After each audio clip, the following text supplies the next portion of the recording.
Begitu dia sadar, lu denger gak? Iya sih, tapi gue gak mau melek, takut ntar nongol katanya. Gue merinding sampai sekarang. Terus dia bilang gini, udah jangan, pokoknya jangan lihat, kata Jenggot gitu. Nyampe di puncak dia duduknya begini aja, diem aja kan. Gue bilang, wih lu kenapa? Gue gituin. Awas bang, ada helikopter. Udah, gue pegang gini, gue rangkul sambil gue jangan sampai dia ngomong ke anak-anak lain nih.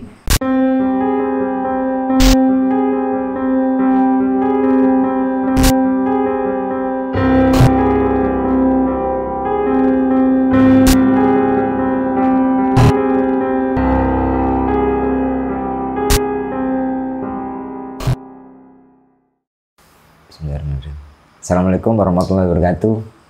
Masih bersama gue juga nih yang sebelumnya pernah bercerita. Mungkin buat teman-teman yang baru, perkenalkan juga, nama gue Hariswanto atau biasa dipanggil Bang Ucil.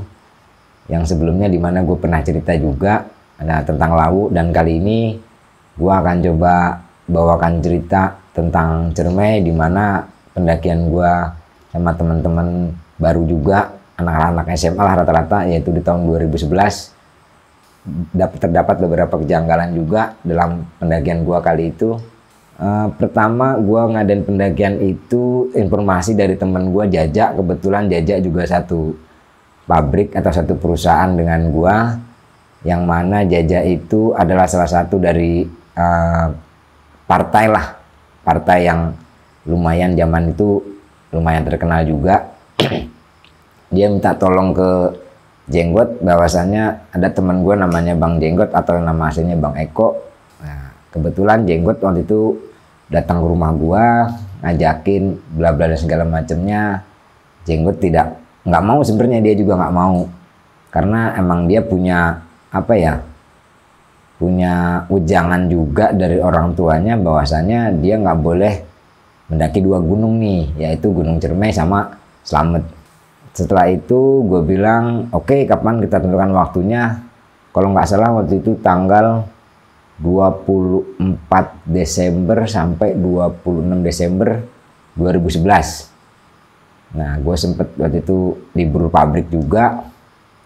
Akhirnya gue meeting point dan segala macamnya sama teman-teman, temennya Harja juga, si Jaja ini, ada juga Bang Niko dan segala macamnya. Nah, gue minta tolong sama Jenggot. Dia ngebantah bahwasanya karena dia punya ujangan dari orang tuanya nggak boleh dua gunung itu. Karena gue minta tolong, ayolah gue temenin gue lah, gue bilang, lu yang rekomendasiin gue, berarti lu yang harus ikut sama gue kan gitu. Dan ternyata oke, gue bilang, gue nemenin lu kali ini, tapi setelah ini gue nggak mau naik lagi ke Ciremai. Dia bilang, ya udahlah, gue coba, kita se-prepare mungkin lah ya kan. Akhirnya dalam 1 minggu itu gue coba prepare sama teman-teman yang lain, dan mereka oke, berarti kita fix ya, jadi berangkat. Gue berangkat itu tanggal 23 Desember kalau nggak salah, itu 23 Desember, dimana zaman segitu belum ada yang namanya travel gunung dan segala macamnya. Akhirnya gue ngeteng naik bis dari Bitung untuk gue naik bis, naiknya Sahabat sampai ke Cirebon, dan dari Cirebon itu gua nyari elep nggak dapet. Akhirnya gue dapet angkot dari Cirebon sampai ke Linggarjati, karena memang prepare pertama gua enaknya dari mana nih, kalau mau enak ya Linggarjati yang biasa anak-anak rame-rame udah biasa naikin. Nah, gua nyampe ke pintu gerbang Linggarjati kira-kira pagi lah gitu. Nah, ternyata jam 5 subuh pagi itu masih ditutup. Gua nanya informasi dari warga sekitar yang udah buka, ternyata memang ada 2 base camp sebenarnya di Linggarjati itu, yaitu Linggarjati yang lewat Perundingan, sama yang satu lagi lewat Linggasana nih. Jadi tempat ya waktu gua zamannya segitu sih belum ada nih yang namanya Linggasana. Mungkin Linggasana adalah tempat base camp baru ya, base camp baru. Akhirnya gue diarahinnya ke situ, gue regis di situ. Kalau nggak salah registrasi itu masih 10.000 atau 15.000 lah tahun 2011 itu. Nah, di situ gue register, cek segala macam perlengkapan. Gue mulai setar itu setelah zuhur. setelah zuhur gue start, pikiran gue wah cuaca lumayan bagus nih, lumayan bagus.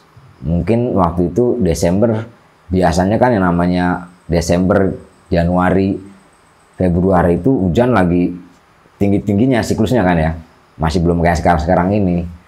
Gue berangkat kondisi aman sih, belum hujan sama sekali segala macem. Pikiran gue ya udahlah berangkat, ya udah kita bismillah, kita kumpul dulu, foto di pelangnya juga tuh, di foto pelang pos pendakian rame-rame. Ya masih pakai pakaian yang notabene-nya nggak kayak sekarang lah, jaketnya udah bagus-bagus ya kan, jaket-jaketnya udah profit yang dipakainya. Dulu masih cupu-cupu lah ya, yang penting ada jaketnya, ada celana panjangnya, pakai sepatu, itu menurut gue sih wajib kan gitu. Dan juga terus setelah gue regis, gue sempet jalan, pikiran gue gini, karena dari Linggarjati itu setelah pinus-pinus ada mata air nih atau air terjun, nanti kita bisa diambil di situ. Dan ternyata gue jalan, karena gue di paling depan, Bang Jenggot di paling belakang, nggak dapat air nih, nggak dapat air. Harusnya gue lewat pinus-pinus itu, setelah pinus itu biasanya ada kayak gorojokan air kecil, ternyata gue nggak dapet. Nah, berhubung gue nggak makan siang, akhirnya gue putuskan sama temen-temen, ya udah kita break dulu, makan dulu.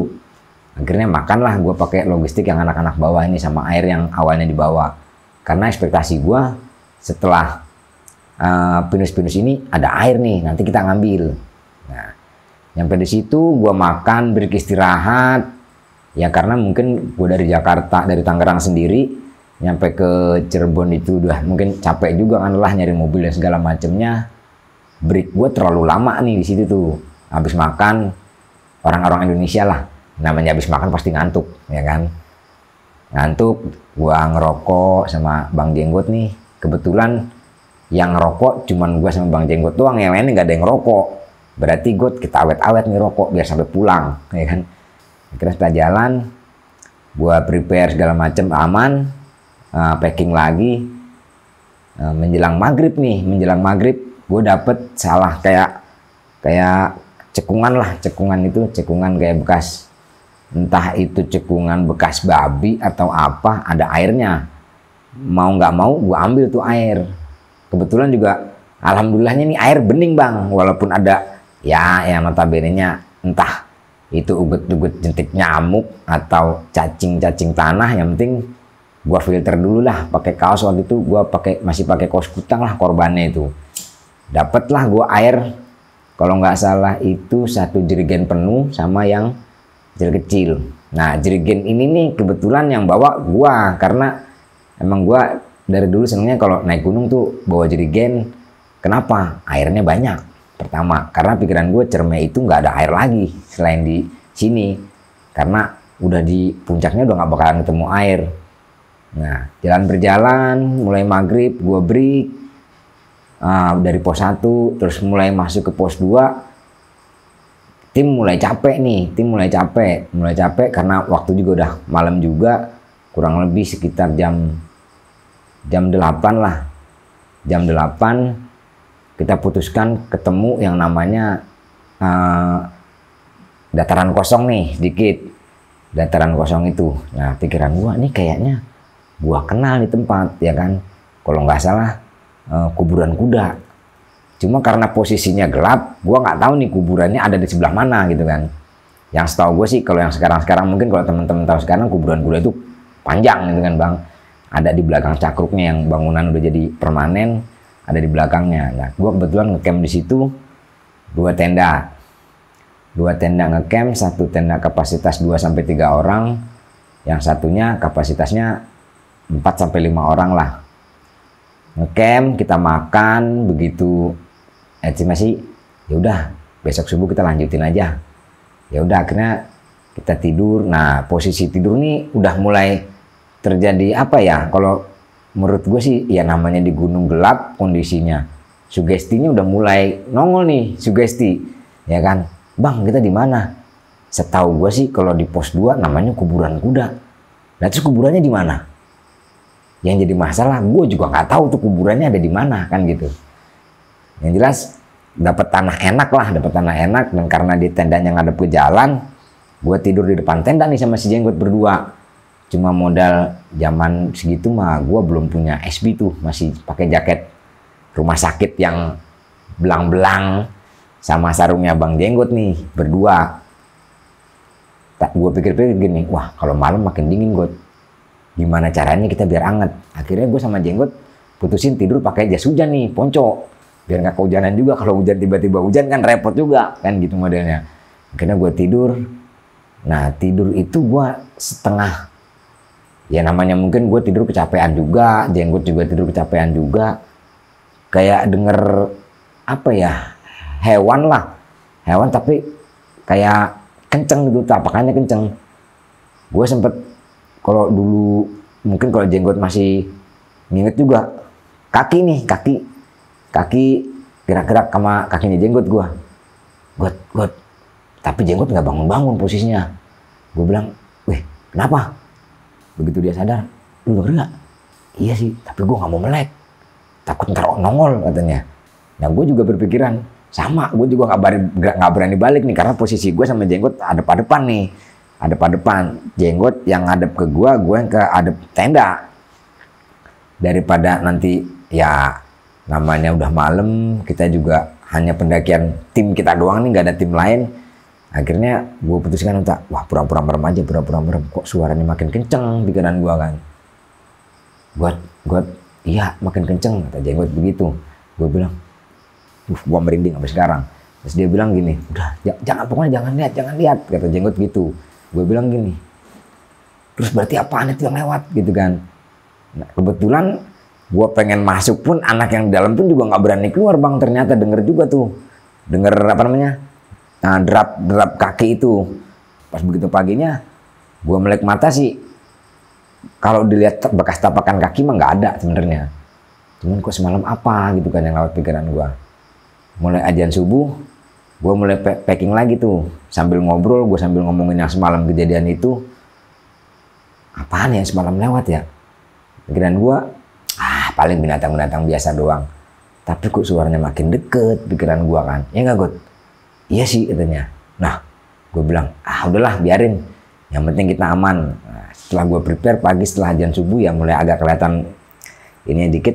Nah mulailah gue beranjak tuh ke pos 3, ke tanjakan Seruni, terus mulai lagi ke mana, Sangga Buana 1, Sangga Buana 2, yang notabene sekarang mah udah ada cekungan air.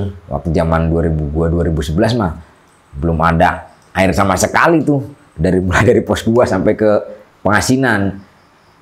Siang gua nyampe Pengasinan itu kurang lebih jam 2 siang lah, gue jam 2 siang itu, karena termasuk ya namanya anak-anak baru, jalannya ya semau gue lah, senyampainya aja, yang penting nyampe. Ya, nyampe di Pengasinan ternyata memang nggak ada tim lain juga. Gue kira kan tempat ngecamp terakhir itu kan kalau dari Linggarjati Linggasana itu kan Pengasinan lah, tempat yang view-nya paling enak lah kalau menurut gue. Nah ngecamp lah di situ, gue ngecamp di situ. Posisinya langsung hujan gede. Nah, hujan gede, gua ngediriin tenda tuh, tendanya seberang-seberangan. Tenda gua isi yang tadi 4 sampai 5 orang itu gua pakai buat ramean. Nah, di situ masak segala macamnya. Air yang di jerigen ini gua pindahin keluar nih, gitu kan. Gua pindahin keluar. Ternyata setelah di situ, nah ada kejadian janggal juga nih. Salah satu temen gue kalau nggak salah waktu itu namanya Arif itu dia udah mulai, karena mungkin kedinginan segala macem, mulailah dia kena yang namanya hipotermia lah, dibilang itu. Karena mulai dari gigi dia mulai bergetak-getak gitu, mulai gigi bergetak, terus dia mulai ngigo juga. Dimana salah satu ngigonya yang gue inget jelas-jelas itu, dan anak-anak juga denger, awas bang, ada helikopter. Udah, gue berpikir gini, ini gunung, mana ada lu helikopter naik ke sini, yang ada nyangkut, gue gituin kan. Temen-temen juga mungkin dengar semua tuh, karena mungkin posisi dia hipo, jadi halusinasi lah, ngigo dan segala macemnya. Tuh gue bangunin juga susah, terus bola matanya juga udah mulai jalan terus ya kan, nggak anteng kayak nggak anteng kayak orang normal biasa lah. Kalau ditanya masih apa jawab atau segala macamnya. Akhirnya gue putuskan nginep lagi di situ, nginep lagi di Pengasinan itu sampai nunggu besok paginya deh gue ke puncak, ya kan. Nginep malam, gue prepare makan dan segala macamnya, bla bla bla dan segala macamnya, ngobrol sampai si Arif ini bener-bener agak-agak mulai bisa diajak komunikasi. Nah, pagi ketika gue mau subuh, pikiran gue sebelum teman-teman bangun, gue masak lah buat makan, prepare naik ke atas.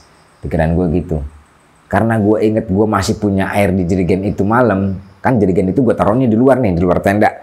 Di luar tenda dengan posisi berdiri dan tutup masih kenceng. Nah begitu gua keluar tenda, gua buka tuh jerigen, kok kosong jerigen 5 liter gua. Padahal itu udah air, pikiran gua air kuncian kita buat ke puncak nih, ya kan. Jadi air 5 liter itu posisinya nggak miring, nggak tumpah, nggak ada bekas tumpahan juga, terus nggak ada bekas buka. Nah gua coba nanya Mas Jaja nih. Jaja kan biasanya kalau lu sholat subuh dan segala macamnya, teman-teman juga mungkin dipakai buat wudhu. Gua tanyain, Ja, lu pakai air yang di luar nggak? Enggak. Nah, terus ini jerigen gua kepruk-kepruk nih, jerigen. Ini jerigen kosong, Ja. Kemarin ini semalam aja masih penuh, masih ada airnya. Sekarang coba lu lihat nih. Gua buka tutupnya, gua lihat setetes aja nggak ada sama sekali tuh, Bang. Setetes aja nggak ada. Makanya gua pikir, ini air siapa yang make? Coba tanya anak yang tenda depan. Kebetulan tenda depan itu ada cewek 2 sama Bang Niko kalau nggak salah namanya itu. Gua tanyain, mereka juga nggak pakai, Ja, katanya. Lah terus ini air kemana larinya? Gua gituin kan. Masa iya sih kita 2 tenda loh, Ja, gua bilang. Tim pendaki lain juga nggak ada, yang lewat pun gua nggak lihat sampai kita malam, ya kan. Ini air kemana? Gua bilang. Padahal ini air kuncian kita buat besok ke puncak. Kita udah nggak ada air lagi nih, udah air terakhir.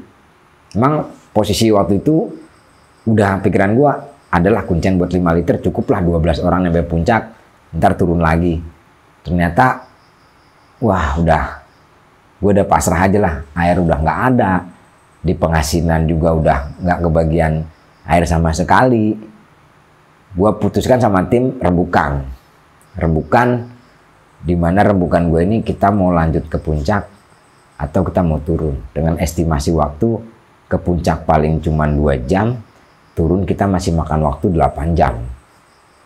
Gue bilang sama Jaja sama si Niko ini, ya udah kita ke puncak aja. Syukur-syukur ada ketemu orang nih di puncak, ya kan. Gue prepare segala macem, nyampe lah gue di puncak.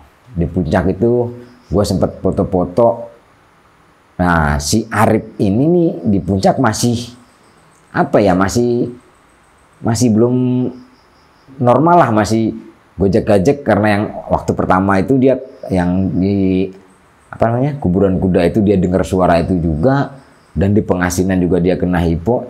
Nyampe di puncak dia duduknya begini aja, diem aja kan. Gue bilang, wih lu kenapa? Gue gituin. Nggak ngejawab nggak apa, dia diem aja. Pikiran gue mungkin dia berjemur karena kedinginan. Sugesti gue ya mudah-mudahan aja kita selamat gitu kan. Udah aman. Setelah gue foto-foto, kita mikir lagi nih, kalau kita turun nggak ada air, apa kita nyebrang ke Palutungan atau Apuy berharap ketemu dengan pendaki lain gitu kan. Gue rembukan lagi sama tim, Bang, kita udah logistik, udah tinggal Indomie sama apa waktu itu ya, coklat kalau nggak salah. Indomie tinggal 2, coklat tinggal 1, itu pun jadi batu katanya. Gue pikir-pikir gini, turun 12 jam, nyebrang paling antaranya 2 jam sampai 3 jam. Gimana aja kalau kita nyebrang aja? Gue tergantung anak-anak, Bang. Kalau anak-anak mau nyebrang, ayo. Mau turun balik lagi ya ayo, gue bilang gitu kan. Akhirnya si Jaja sebagai ketua tim yang mutusin, ya udah Bang, kita nyebrang. Mudah-mudahan aja nih di puncak Palutungan atau puncak Apuy itu kita bisa ketemu tim lain dan kita bisa minta air. Gue juga yakinnya masa iya sih puncak lain gak ada tim selain kita gitu loh. pasti adalah pendaki lain. Dengan semangat gue coba meyakinkan anak-anak, oke lah, mudah-mudahan kita dapat air. Nah di situ gue lagi mikir sama Jenggot, sempet debat nih, Got, kita dari puncak itu kalau mau ke Apui lewatnya ke kiri atau lewatnya ke kanan nih? Kata Jenggot lewatnya ke kanan, sedangkan gua dulu lewatnya ke kiri, ya kan? Wah, karena gua menghargai Jenggot lah, yang mungkin yang umurnya juga di atas gua, dan juga mungkin dia udah pernah ke situ. Walaupun gue juga udah pernah ke situ, cuman gue juga lupa tahun 2000-an gue ke sana. Akhirnya gue ngikutin, ya gue ngalah lah, gue ikut Jenggot. Akhirnya gue lewat kanan, gue melipir, kok setak, nggak ada sampah nih, nggak ada bekas sampah, tinggal ketemu cekungan sama, wah, ya Allah, gue bilang, ini kita udah nggak ada air, ya kan? Ini ke puncak Apui berapa lama? Hampir 2 jam, yakin gak nih tim kuat gitu kan? Ternyata gue jalurnya begini nih, mulai apa ya? Kalau ke belakang jurang, ke depan juga jurang. Jadi gue melipir rembetan tuh. Satu dulu, gue coba dulu. Kalau gue lolos, berarti ntar gue tinggal ngabain anak-anak. Gue coba, ternyata gue lolos, gue balik lagi, gue bilang anak-anak, badannya rebahin ke tanah, biar kita nggak jatuh ke belakang. Gue bilang itu, karena kan perlengkapan semua gue komplit tuh, dibawa naik semua sampai pikiran gue nyebrang, karena pikiran gue pulang dari Palutungan langsung turun, nggak balik lagi. Nyampe lewatin jurang segala macem, kita lewatin apa namanya, coakan itu. Sama aja sih, gue dari puncaknya Linggarjati nyebrang ke puncaknya Apui. Zaman segitu mah belum ada pembatas tiang-tiang lah. Kalau sekarang udah dipasangin tiang-tiang, dulu belum ada. Gue lewat pinggirannya itu, nyampe di sono, ya Allah, ternyata nggak ada pendaki lain juga. Gue udah, wah, pasrah lah. Pikiran gue, masa iya sih kita nggak punya air, bertahan nggak bisa gitu kan? Pikiran gue udah keringet segala macem, udah baunya udah nggak enak lah segala macem. Ya anak-anak mukanya juga udah pada pucet segala macem, aus juga, lapar juga. Itu mie yang tadinya 2 itu niatnya mau dimasak, akhirnya nggak dimasak, digerus, digayem gitu kan. Begitu habis digayem, alhamdulillahnya gue ketemu sama pendaki dari Tanjung Priuk, dia kalau nggak salah 8 orang itu. Nah gue berharap mereka bawa air lebih. Gue tanya, bang, sorry bang, gue mau ini bang, minta air. Gue kehabisan air karena gue habis nyebrang dari Linggarjati ke Palutungan gitu kan. Terus katanya gue dapet air kurang lebih 1,5 liter itu. Gimana caranya air 1,5 liter biar nyampe bawah buat untuk 12 orang. Akhirnya gue minum mulai satu tutup botolnya merek itulah, botol itu 1,5 liter. Jadi jatahnya 1 orang itu 2 tutup sekali minum, 2 tutup sekali minum. Dengan berjalannya waktu, gue capek dan segala macam, temen-temen juga capek, ya kan.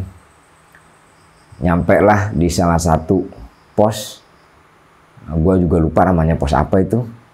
Nyampe di situ udah mulai gelap, karena headlamp gue juga udah pada mati, senter juga udah pada mati.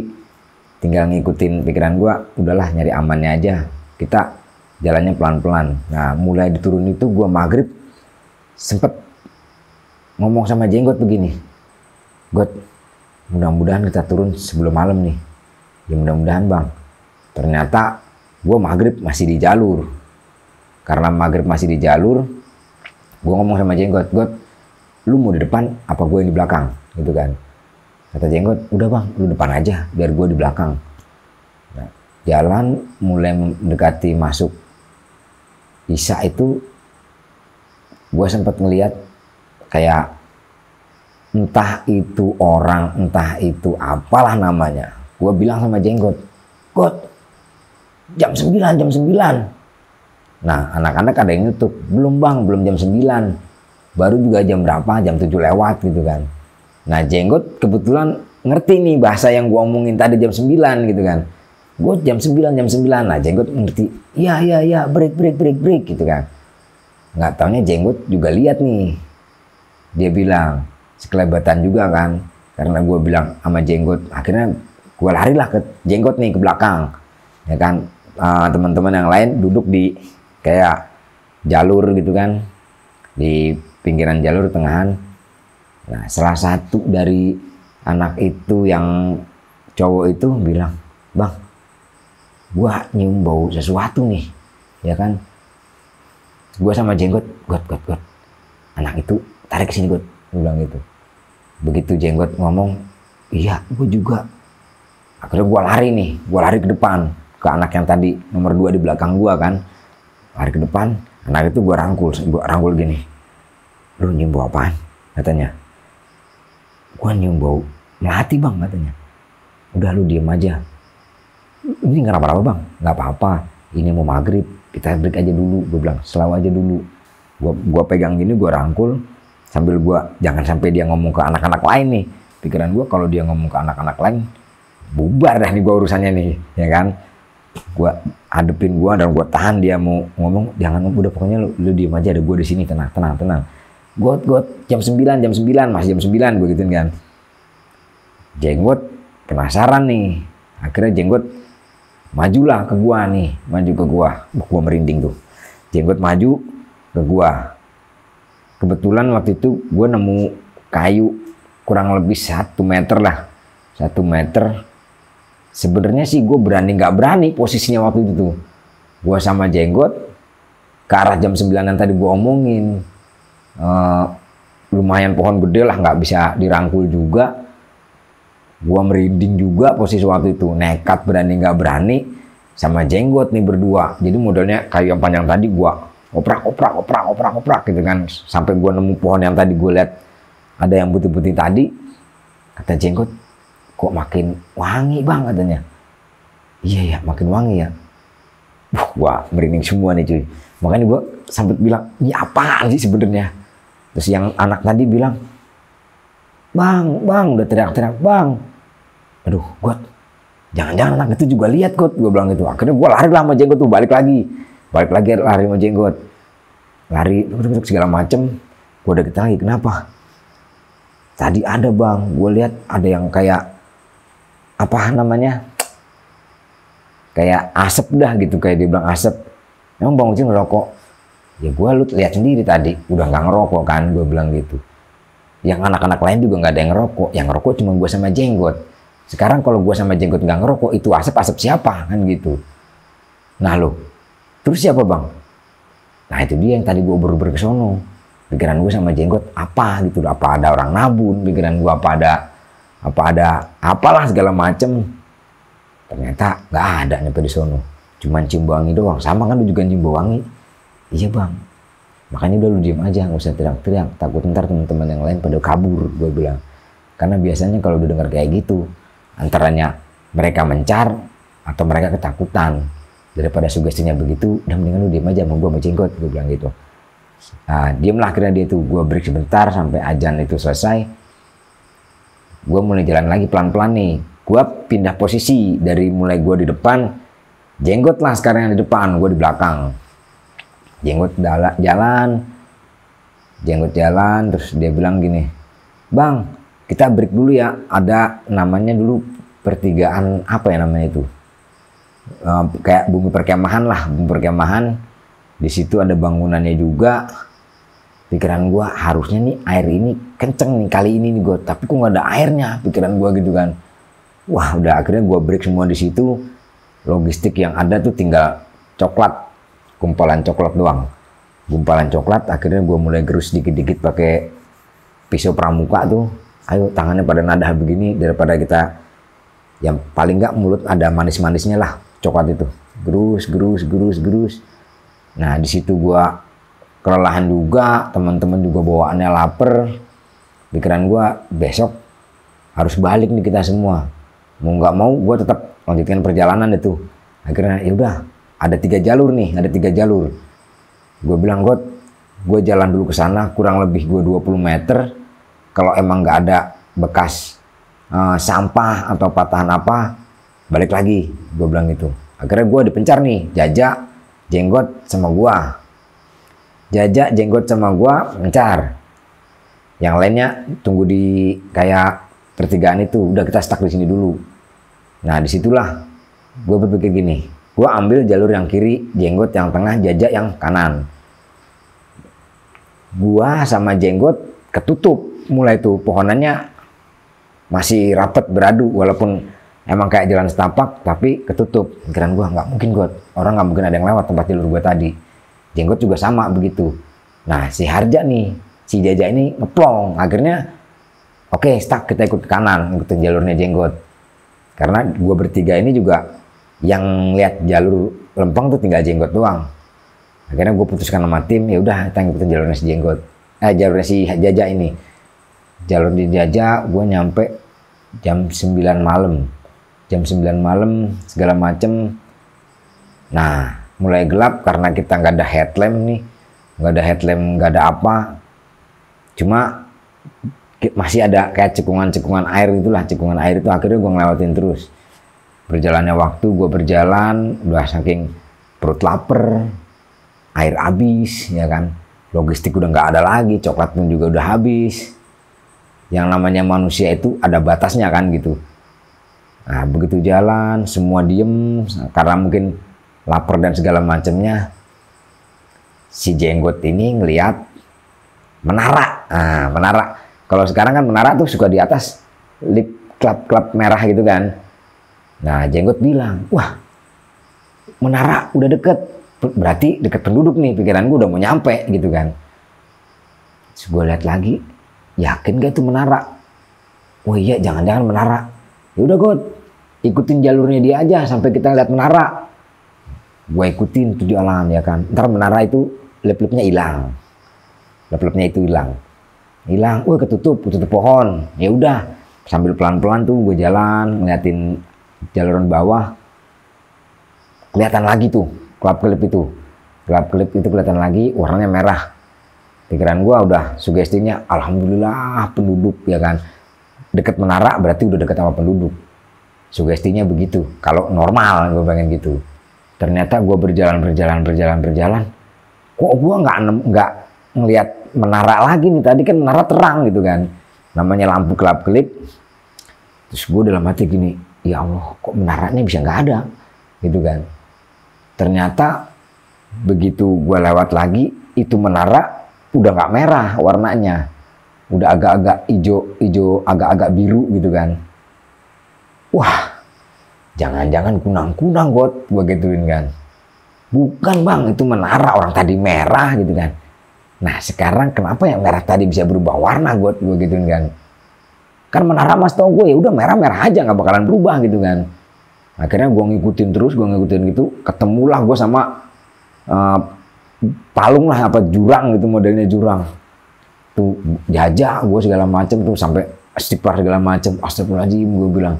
Ternyata yang tadi kita ikutin tuh bener kunang-kunang, bukannya lampu penduduk, apa lampu dari menara penduduk itu. Udah mulai pada panik, gue stuck dulu, tungguin sampai tuh kunang-kunang nggak ada lah. Pikiran gue, masa ya kunang-kunang mau kita berhenti dia ikut berhenti. Setahu gue kunang-kunang tetap aja kan dia terbang segala macem. Gue terbang ke atas, dia terbang udah mulai nggak ada. Gue udah berangkat lagi gue oplos lagi nih, gue di depan, Jenggot di belakang. Jalan mulai jalan. Tiba-tiba si Arif ini nih, si Arif bilang, yang tadi sempat hipo juga, bang, gue udah nggak sanggup jalan katanya. Waduh, gue bilang, kalau gue suruh ngangkat dia, gue juga udah nggak kuat, lapar dan segala macemnya. Akhirnya, udah kita jalan pelan-pelan. Itu modelnya di papa lah, modelnya di papa. Gue yang bawain keril, Jenggot bawa keril gue. Mulai di papa itu mulai nggak sadar nih si anaknya si Arif ini mulai nggak sadar. Jalan terus, ya kan. Udah juga pelan-pelan aja, pelan-pelan jalan. Alhamdulillah tuh gue nyampe di kayak cakruk lah ibaratnya. Wah, pos 1 nih kita udah nyampe, karena emang gak ada penghuninya. Pikiran gue dari pos 1 itu udah deket sama base camp nih. Ternyata dari pos 1 ke tempat register itu juga lumayan jauh turunnya. Posisinya gelap, nih anak ini udah pasrah, udah, bang lu kalau mau tinggalin gue tinggalin aja dah. Gue mau istirahat di sini aja, udah nggak sanggup gitu kan. Enggak bro, kita berangkat bareng, pulangnya harus bareng. Akhirnya gue jalan, nyampe lah gue ke satu rumah penduduk itu. dan gue minta tolong sama penduduk itu evakuasi si Arif nih. Minta tolong, akhirnya gue diamanin lah tuh di rumah itu, terus dikasih kayak snack kecil lah karena emang dia udah nggak ada makanan, ngasih snack kecil itu. Nah gue sama Jenggot mikir gini, terus tadi yang merah itu apa ya God? Kalau gue bilang kunang-kunang tapi kok nggak terbang gitu kan. Terus kalau gue pikir itu menara kok bisa berubah warna kan gitu. Gue bilang nggak habis pikir, apa karena mata gue aja kali lapar atau segala macem. Namanya orang udah lapar kan mindsetnya udah larinya kemana-mana kan gitu pikiran gue. Udahlah biarin, yang penting gue sampai di bawah selamat. Ya pikiran gue nyampe di bawah udahlah aman. Nggak taunya masih itu juga, masih ke bawah nih si Arif itu kan. Akhirnya ditolong di situ. Pikiran gue bis itu dari terminal Cirendang, kalau nggak salah terminal Cirendang itu jam 4 pagi. Sedangkan gue nyampe di penduduk itu jam, kalau nggak salah itu sekitar jam 2 lah, sekitar jam 2 pagi. Nunggu di situ, akhirnya gue nyarter yang punya mobil rumah itu, minta anterin sampai ke terminal Cirendang. Alhamdulillah juga dia dibayar juga sepunyanya duit kita itu kan, karena pikiran gue udah kita nanti ada buat makan dan segala macamnya. Akhirnya ketemu warung nasi, oke lah kita makan di situ. Dan terima kasih juga sama yang udah nganter kita yang punya rumah tadi. Dan gue juga sempat nanya tuh, apa itu yang namanya kunang-kunang itu. Nah penasaran gue sambil Jenggot itu sambil makan ya kan, sambil makan. Perasaan gue naik gunung tragedinya ada aja nih. Dari mulai kita berangkat ya kan, di kuburan kuda itu dengerin suara itu ya kan.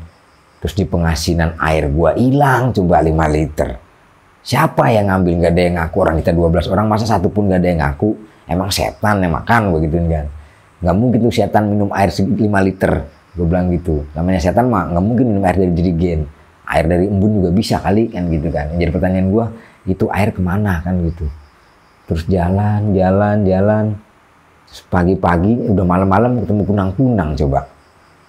Itu kunang-kunang juga. Entah itu kunang-kunang bener atau bukan. Entah itu benar atau bukan, juga gue sugesti juga tuh buat itu. Kata Jenggot, udah bang, kita makan aja dulu yang enak lah. Ceritanya nanti aja di rumah katanya. Ya udahlah, akhirnya alhamdulillah gue makan, temu warung, makan dan segala macemnya. Prepare beres-beres sama teman-teman juga nggak ada yang ketinggalan. Akhirnya gue dari terminal Cirendang itu naik bis lah sampai ke Jakarta. Nah di situ sampai di Jakarta juga si Jaja ngomong terima kasih sama gue. Segala macamnya, dan gue ngebahas masalah tadi tuh, masalah di kuburan kuda air hilang sama kunang-kunang itu. Nyampe sekarang aja gue masih jadi misteri itu, masih jadi misteri air gue hilang kemana. Dan si Jaja juga masih berpikiran, iya ya itu air kemana, padahal kita doang, nggak ada yang lain. Nah, makanya kata Jaja, oke lah kalau besok lagi naik diinget-inget lagi. Dalam artian gini, kalau naik gunung itu bawa airnya jangan dipres, bawa air kuncian buat kita antisipasi kalau kayak kejadian dulu kayak gitu lagi. Akhirnya alhamdulillah setelah pendakian itu oke, semua udah aman semua. Kita kumpul di tempatnya si Jaja, masih bergulir seputar itu tuh cerita air tuh di mana tuh, air 5 liter itu hilangnya kemana gitu kan. Akhirnya udahlah nggak usah dibahas-bahas lagi. Menurut gue tuh udah pendakian apa ya, yang dari awal memang udah Jenggot yang nggak boleh naik Cermai gitu kan, nggak boleh naik Cermai sama Samet pikiran gue, karena dia nekat berangkat ya mungkin salah satu efeknya itu juga kan gitu. Cuman kalau buat gue pribadinya ya bukan masalah itu, mungkin ya entah ada orang turun dia ngambil air kita atau segala macamnya, mungkin juga di situ itu pikiran gue gitu. Yang kalau yang di kuburan kuda malam itu sih emang sugesti juga tuh, kuburan kuda udah gelap posisinya, terus dengar suara langkah itu kan nggak ada pendaki lain yang lewat, apalagi dalam tanda kutip dengar wah kuburan kuda, dengar nama kuburan aja anak-anak udah sedikit parno nih ya kan, dengar nama kuburan kuda aja udah sedikit parno, apalagi kita ngecamp di situ gitu kan, yang kalau nggak salah sekarang mah udah jadi shelter shelter kuburan kuda itu lumayan gede. Cuman setahu gua sendiri sih sampai sekarang itu jarang ada yang berani ngecamp di situ gitu kan. Tapi waktu zaman gua itu pendakian itu, wah mau nggak mau nekat ya istirahat di situ lah, ngecamp di situ. Makanya buat teman-teman kalau yang mau naik Ciremai lewat jalur Linggarjati atau Palutungan, ya mungkin nanti bisa lihat lah bentuk kuburannya seperti apa yang di belakang Cakruk itu, ya bisa dilihat sendiri di situ. Kalau emang mau nyobain mistisnya ya monggo ngecamp di situ atau gimana di situlah. Nah, cuman sih gue menyarankan untuk tidak ngecamp di situ, dimana gue sendiri secara pribadi ngerasain suatu kejanggalan yang apa ya, yang bisa dikatakan yang aneh juga dengar suara-suara begitu. Dalam arti kata, dalam jejak itu siapa kan gitu, apa yang lewat. Kalau dibilang binatang, masa iya sih binatang suara derap kakinya kenceng gitu kan. Nah kalau dibilang apa namanya ya, setan atau segala macemnya, masa iya bunyi kan suaranya kan begitu. Pikiran gue udahlah yang normal aja, pikiran gue ya udah hilang gitu aja. Demikian cerita gue, menurut gue yang lumayan sempet mistis juga waktu pendakian gue di Ciremai tahun 2011, dimana mungkin nggak kayak sekarang lah. Ciremai udah lumayan rapi, jalurnya juga udah mulai lumayan terbuka. Dan juga gue pesen buat temen-temen, kalau misalkan terjadi satu pendakian yang memakan waktu yang lumayan lama, bisa di-prepare dari mulai perlengkapannya, logistik dan segala macamnya. Jangan lupa terutama air, karena manusia itu tanpa air bisa dehidrasi. Kalau makanan kita bisa dapat. Nah, terus ketiga juga mengenai apa namanya, penempatan air. Kalau bisa sih air dan perabotan segala macamnya, kalau emang kita ngecamp mau tidur, diamanin lah atau dibawa masuk, biar nggak kejadian kayak gua air hilang sampai 5 liter kan, nggak ada yang ngaku, nggak ada yang tahu siapa yang ngambil gitu kan. Nah di situ, terus juga seandainya teman-teman ketemu seperti gua kemarin yang tiga jalur itu, dimana gua tebak-tebakan nih 3 jalur ini jalur mana yang harus kita lewatin, ya bisa ditarik kesimpulan berhenti dulu di situ, kita lihat bagi 3 tim atau bagi 3 orang buat cek jalurnya antara jalur si A, si B atau si C gitu kan. Jadi bisa dicek, jangan sampai kesasar lah, ibaratnya kesasar salah ambil jalur seperti yang gua alami sebelumnya, bahwasannya jalur yang gua ambil itu bukan jalur pendakian sebenarnya, tapi entah kenapa juga karena gua ngeliat si jajaknya temen gua meyakinkan, oh jalanannya terang kelihatan gitu kan, lurus. Gua sama si Jenggot itu kan ketutup gitu kan. Akhirnya gua ngikutin jajak, dimana ternyata jalur itu bukan jalur bener gitu kan, jalur yang salah malahan. Bahkan gue sampai ketemu yang dimana sugestinya gue nggak makan itu kan, lapar dan segala macamnya, lihat yang namanya kunang-kunang aja udah lihat kayak menara tuh, menara penduduk. Pikiran gue udah sugestinya ada menara berarti udah deket rumah penduduk. Jadi kalau teman-teman nemuin kayak gitu juga, berhenti aja dulu, dilihat bener-bener itu kunang-kunang atau lampu dari menara itu gitu kan. Karena gue sendiri begitu dia bilang menara, nggak taunya dia kunang-kunang, dimana gue hampir nyemplung jurang sama temen-temen juga. Akhirnya ya disitulah gue bisa tahu. Gue juga mudah-mudahan ngasih tahu ke teman-teman juga, kalau lihat kunang-kunang ya namanya itu binatang, ya biarkan aja. Kalau kita berhenti ya berhenti dulu atau segala macamnya.